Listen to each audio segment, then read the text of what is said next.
पश्चिम बंगाल में ममता बनर्जी की सीट फंस गई है। टीएमसी नेताओं की धड़कनें बढ़ गई है। ये उस डर, उस दबाव और उस बदलते सियासी माहौल का इशारा है जो इस वक्त पश्चिम बंगाल की राजनीति में साफ दिखाई दे रहा है। अब सवाल है कि आखिर ऐसा क्या हो गया कि ममता बनर्जी जैसी मजबूत शख्सियत की अपनी सीट पर भी खतरे की बात होने लगी। इस रिपोर्ट में आपको बताएंगे कि ममता बनर्जी की मुश्किलें क्या है, एम फैक्टर क्या होता है और टीएमसी की भवानीपुर की सीट क्यों इतनी खास बन गई। शाह की चुनौती कैसे ममता के लिए सिरदर्द बन गई। असल में बंगाल की राजनीति में इस बार बहुत बड़ा हल्ला है और इसकी वजह है भवानीपुर की हाई प्रोफाइल सीट, जहां मुख्यमंत्री ममता बनर्जी और बीजेपी के धुरंधर शुवेंदु अधिकारी आमने सामने हैं। ममता ने अपने नामांकन के लिए पैदल कदम रखा। हालांकि उनके पार्टी के अंदर हालात थोड़े तनावपूर्ण हैं। दिल्ली में टीएमसी का डेलीगेशन चुनाव आयोग से मिला, लेकिन वहां भी बहसें खत्म नहीं हुई। सबसे पहले एंट्री होती है देश के गृह मंत्री अमित शाह की। ममता बनर्जी को घेरने के लिए वो खुद मैदान में उतरते हैं और सीधे जनता के बीच रोड शो करते हैं। और ये कोई सामान्य रोड शो नहीं था, ये एक पॉलिटिकल पावर शो था। मौका था शुवेंदु अधिकारी के नामांकन से पहले का रोड शो और यहीं से अमित शाह ने एक ऐसा बयान दिया जिसने पूरी चुनावी माहौल को हिला दिया। उन्होंने कहा, हम 170 सीटों के लक्ष्य की ओर बढ़ रहे हैं, लेकिन अगर इस लक्ष्य तक जल्दी पहुंचना है तो एक शॉर्टकट भी है। अब ये शॉर्टकट क्या है? उन्होंने साफ कहा, अगर भवानीपुर के वोटर यहाँ जीत पक्की कर दें तो पूरे बंगाल में सत्ता पलट जाएगी, यानी एक सीट, लेकिन असर पूरे राज्य पर होगा। और यही वो बात है जिसने टीएमसी के अंदर हलचल मचा दी है। अब आते हैं इस चुनाव के सबसे बड़े हथियार पर, जिसे कहा जा रहा है एम फैक्टर।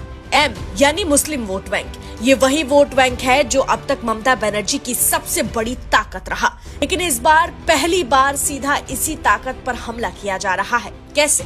दरअसल ममता के ही करीबी रहे हुमायूं कबीर बाबरी का नाम सामने आता है और उनके बाद इस मुद्दे को और हवा मिलती है। फिर एंट्री होती है असदुद्दीन ओवैसी की। ओवैसी का आना मतलब साफ है, मुस्लिम वोट बैंक में सेंध लगाने की कोशिश। अब जरा गणित समझिए, बंगाल में करीब 30% मुस्लिम आबादी है। अगर ये वोट एकजुट रहता है तो ये किसी भी पार्टी को सत्ता तक पहुंचा सकता है, लेकिन अगर यही वोट बट गया तो सीधा फायदा भाजपा को होगा।